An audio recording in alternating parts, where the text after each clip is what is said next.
నమస్తే, this is Murthy from Visakhapatnam. Concrete jungle అనివ్వండి, పల్లెటూర్లు అనివ్వండి, పట్టణాలు అవనివ్వండి, ఏదైనప్పటికీ నేటి విద్యాభ్యాసాలు అన్నీ ఇరుకు కొంపల్లోనూ అపార్ట్మెంట్లలోనూ చాలా కంజెస్టెడ్గా ఉంటున్న సంగతి తెలిసిందేనండి. కేవలం మార్కుల కోసం తాపత్రయం తప్ప విద్యార్థులలో అన్ని రంగాలలో వాళ్ళని నిష్ణాతులను చేయాలనే తపన పోయి కేవలం మార్కులు మార్కులు మార్కులు ఎన్ని ఉన్నాయండి.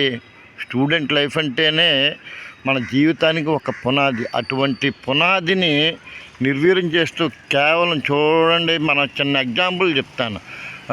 అంటే మనం భోజనం చేస్తామండి, నాకు ఏదో మటన్ ఇష్టం, చికెన్ ఇష్టం అనుకొని కేవలం వాటిని తింటూ కూర్చున్నాం అనుకోండి, బాడీ ఎందుకంటే పనిచేస్తుంది, నిర్వీర్యమైపోతుంది. పోషకాల లోపంతో ఏదో లోపంతో. అందుకనే అన్ని ఆహారంలో అన్ని రకాలు ఉండాలి. ఏముండాలి? ఆకుకూరలు ఉండాలి, పాలు ఉండాలి, పప్పులు ఉండాలి, మాంసకృతులు ఉండాలి, అన్నీ ఉండాలి. అన్నీ ఉంటేనే ఆ సమిష్టికరమైన భోజనం ఉంటుంది. తద్వారా శరీరానికి కావాల్సిన అన్ని పోషకాలు దొరుకుతాయి.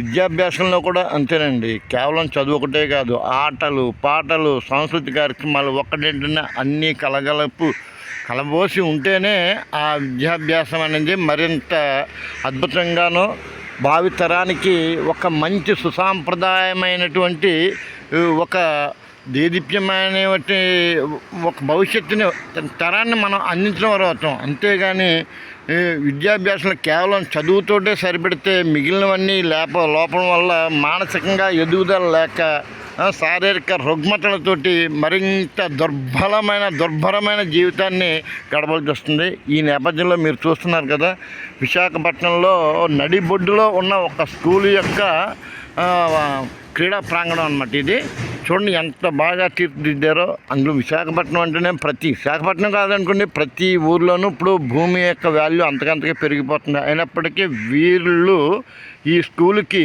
అంటే స్కూల్ బిల్డింగ్లు ఉన్నాయి, దానికి తోడు ప్లే గ్రౌండ్ అంటే ఆటలకు కావాల్సిన స్థలాన్ని, అలాగే సాంస్కృతిక కార్యక్రమాలకు కావాల్సిన డయాస్ని అన్ని రకాలుగా ఏర్పాటు చేశారండి.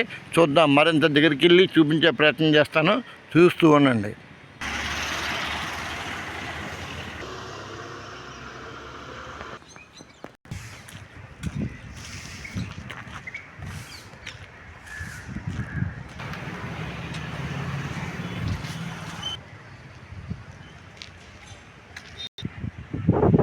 చూసారా, tennis court, shuttle court, volleyball court, football court, ఒక్కటేంటంటే అన్నీ ఉన్నాయి. శారీరకంగా దృఢంగానే ఉన్నప్పుడే కదండి ఏదైనా మానసికంగానే సరే ఎదుగుదల ఉంటుంది. అంతేగాని చదువు అని చెప్పి 24/7 పుస్తకాల ముందు కూర్చుంటే ఇంకా బాడీకి కసరత్తే ఉంటుంది. చూసారా ఎంత సువిశాలమైన బిల్డింగ్లు, ఆ బిల్డింగ్ తగ్గట్టుగా గ్రౌండ్లు.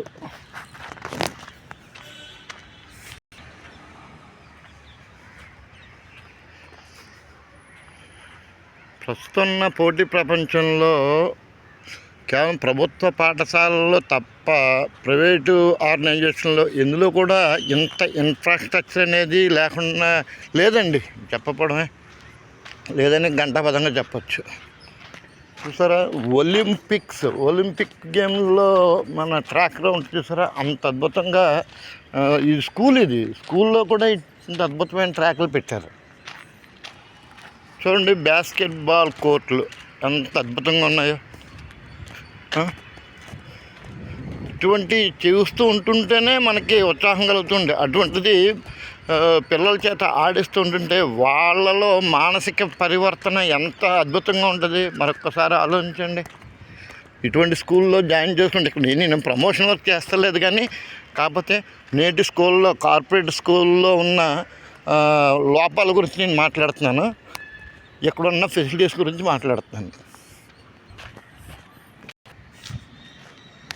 చూసారు కదా, ఒక పక్క గ్రీనరీ, ఒక పక్క బిల్డింగ్ స్ట్రక్చర్ కూడా చాలా బాగుంది. కల్చరల్ యాక్టివిటీస్కి ఇటు అటు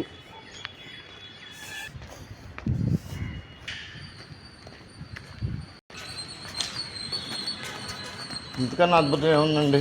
సూపర్ కదా.